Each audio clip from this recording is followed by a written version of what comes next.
There are mornings when life does not collapse with a loud crash. Only a man sitting quietly at an old kitchen table, staring at what remains of his life, wondering if he has the strength to endure one more day. Welcome back to Power and Life Tales. Today we will explore an inspiring story full of meaningful lessons. Without further delay, we invite you to listen closely to today's story, The Man Who Never Gave Up.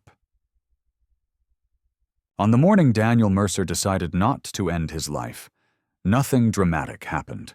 No voice from the heavens, no sudden clarity, no hand reached through the dark to pull him back. There was only a kitchen table with one uneven leg, a mug of cold coffee he had forgotten to drink, and a bank statement lying face down like it was ashamed to be seen. Daniel sat there long after the sun had risen, elbows on the table, head in his hands, staring at the faint crack in the wall that ran from the ceiling down toward the floor. He had been meaning to fix it for years. He had been meaning to fix a lot of things. At 41 years old, Daniel Mercer felt like a man whose life had quietly collapsed without anyone noticing. Not in one loud explosion, but in a slow, relentless erosion. Missed chances, wrong decisions, delayed courage. The kind of failure that doesn't announce itself, but settles in like dust, coating everything until you can no longer remember what clean air feels like. He had once believed he would be someone. Now, he was simply here. Daniel grew up in a modest neighborhood outside a mid-sized industrial city. His father, Richard Mercer, worked maintenance at a manufacturing plant. His mother, Elaine, was a school librarian who believed deeply in the power of quiet persistence. Their house was small but orderly, filled with second-hand furniture and rules that weren't written down, but were always understood. Work mattered. Responsibility mattered. Excuses did not. Richard Mercer was not a cruel man, but he was rigid.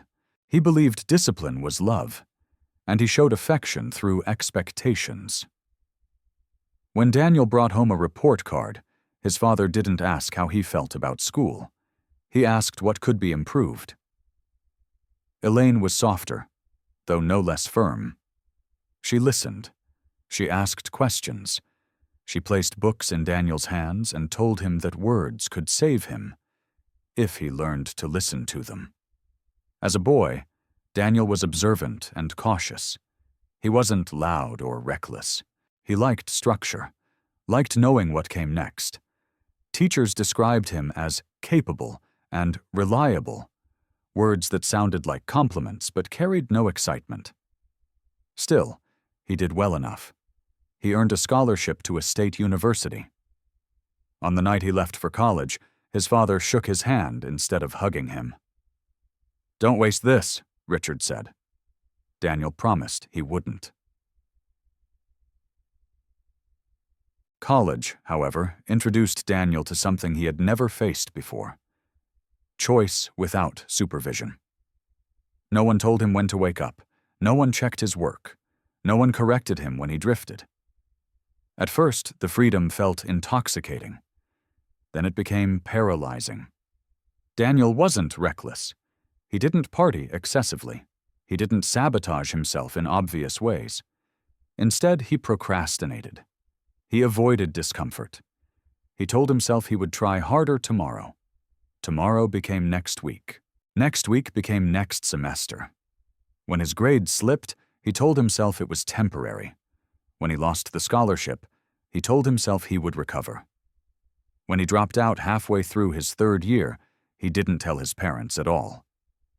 He took a job in retail to figure things out. 1 month turned into 6.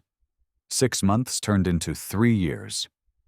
Eventually, he moved out of his parents' house into a small apartment and told himself this was adulthood. He worked hard enough to survive, but never hard enough to grow. He avoided thinking too far ahead because the future made him uncomfortable. When his father died suddenly from a heart attack at 59, Daniel was 32 and still unsure of who he was supposed to be. At the funeral, people told him his father would have been proud. Daniel nodded and thanked them, knowing it wasn't true. Grief has a way of forcing decisions. For Daniel, it came in the form of responsibility. His mother needed help. The house needed maintenance. Life demanded structure again. He left retail and took a job as a junior operations coordinator at a logistics firm. It wasn't glamorous, but it was stable. He showed up early. He followed procedures. He became dependable. Years passed. Daniel earned small promotions. He gained modest respect. His mother aged quietly. Friends married, divorced, moved away. Daniel stayed where he was, telling himself he was being patient. In truth, he was afraid. Afraid of failure, afraid of ambition, afraid that if he truly tried and still fell short, there would be nothing left to blame. Then the company restructured. One afternoon, Daniel was called into a glass-walled office and informed that his position was being eliminated. His manager spoke kindly. Severance was offered. Hands were shaken. Just like that, the stability Daniel had built his identity on vanished. He was 39. Unemployment stripped away illusions quickly. At first, Daniel treated the job search like a task he could complete by checking boxes. He updated his resume, sent applications, waited. Weeks passed without responses. Savings dwindled. Pride eroded.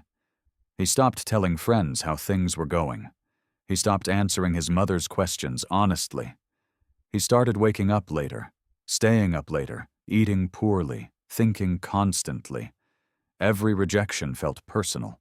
Every silence felt like confirmation of his worst fear, that he had nothing special to offer. When his mother passed away after a brief illness, Daniel found himself alone in the quietest way possible. No immediate crisis, no dramatic loss of shelter, just an absence that filled the house like fog. After the funeral, he sat in her living room surrounded by books she had loved, and realized he had no one left to disappoint but himself. That was when the thought first came, not violently, not urgently, but persistently. What if I just stopped? The morning at the kitchen table was not the end of his despair. It was simply the moment he acknowledged it fully. Daniel didn't decide to live because he suddenly found hope. He decided to live because something smaller, quieter, resisted. He remembered his mother's voice reading aloud in the evenings. He remembered his father fixing things methodically, refusing shortcuts. He remembered promises. Not grand ones, but ordinary commitments to keep going. He stood up, washed the mug, turned the bank statement face up. Then he opened a notebook. On the first page, he wrote one sentence. I will not fix everything today. Underneath it, he wrote, I will do one thing that matters. He didn't know yet what that thing would be. The first thing Daniel did was walk. Every morning, regardless of weather, he walked around the neighborhood. No headphones, no distractions, just movement. Walking gave him space to think without pressure. It gave his days shape. He began waking early again. He began noticing small details, the sound of traffic at dawn, the smell of wet pavement, the quiet dignity of routine. After a week, he added something else. Reading. Not inspirational quotes or self-help promises, but biographies, essays, histories, real lives, complicated paths. He stopped looking for shortcuts back to success and started studying how people endured long periods of uncertainty. After a month, he began applying for jobs again, but differently. Instead of sending dozens of applications, he focused on a few roles that matched his skills. He wrote honest cover letters. He accepted that rejection was part of the process, not a verdict. When he didn't hear back, he didn't spiral. He walked. He read. He prepared for the next step. Progress was slow, sometimes painfully so, but it was movement. Daniel eventually accepted a temporary contract position at a small manufacturing firm, a role beneath his previous title, with lower pay. The offer embarrassed him. He accepted anyway. On his first day, he noticed things others ignored: inefficiencies, miscommunications, systems that worked because people compensated for flaws rather than because they were designed well. He didn't complain. He took notes. After hours, he stayed late, not to impress anyone, but to understand the operation fully. He asked questions respectfully. He listened. Months passed. When a production delay threatened a major client relationship, Daniel quietly proposed a revised workflow that reduced errors and improved turnaround time. He didn't frame it as brilliance. He framed it as responsibility. The solution worked. His supervisor noticed. Then management noticed. Daniel was offered a permanent position. Then a leadership role. For the first time in years, he felt something unfamiliar. Not pride, exactly, but alignment. His actions matched his values. His effort matched his expectations of himself. He wasn't chasing validation. He was building something steady. Growth, however, rarely comes without cost. As Daniel advanced, pressure increased. Long hours returned. Expectations multiplied. Old habits of avoidance resurfaced in subtle ways. Delayed conversations, unspoken doubts. One evening, after a particularly difficult meeting, Daniel stayed late alone in the office. The building was quiet. Lights dimmed. He recognized the feeling creeping back, the urge to withdraw, to settle for survival instead of excellence. He closed his laptop and sat still. This time, instead of running from the discomfort, he examined it. He realized he wasn't afraid of failure anymore. He was afraid of responsibility, of becoming someone whose absence would matter. The insight unsettled him. But it also clarified something essential. Meaning wasn't found in avoiding pain. It was found in choosing what pain was worth enduring. The next day, Daniel initiated conversations he had been postponing. He addressed conflicts calmly. He set boundaries. He accepted accountability. Leadership did not make him invincible. It made him honest. Years later, Daniel stood at the front of a modest conference room addressing a group of young employees. He wasn't delivering a motivational speech. He was explaining process improvements. But at the end, someone asked him how he stayed so consistent. Daniel paused. He didn't tell them about the kitchen table, or the bank statement, or the morning he almost gave up. He simply said, "I learned that discipline is not punishment, it's self-respect practiced daily." After the meeting, he returned to his office and looked out the window. The city moved below. People hurrying, building, living. He thought about how close he had come to disappearing quietly. Instead, he had chosen to stay. On weekends, Daniel still walked. Sometimes he passed the old house where he grew up. Sometimes he visited the library his mother once worked in. Sometimes he sat alone with a book and a cup of coffee, content in the simplicity of it.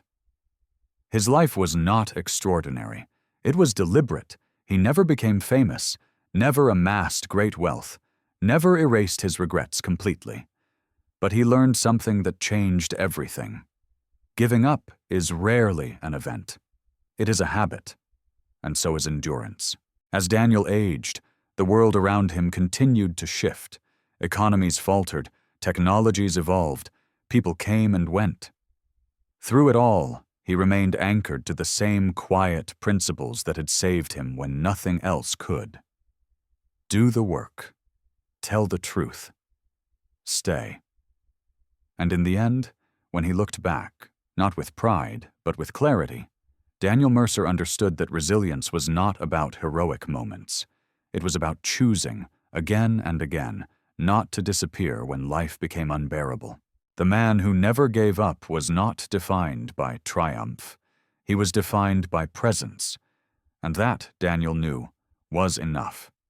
And when he finally looked back on the road behind him, he understood that true strength was never found in dramatic victories, but in refusing to disappear from his own life, staying, enduring, and moving forward until the light quietly returned. That's the end of today's story. Thank you for listening. If you enjoyed it and found it meaningful, please like, share, and subscribe to our channel for Emo.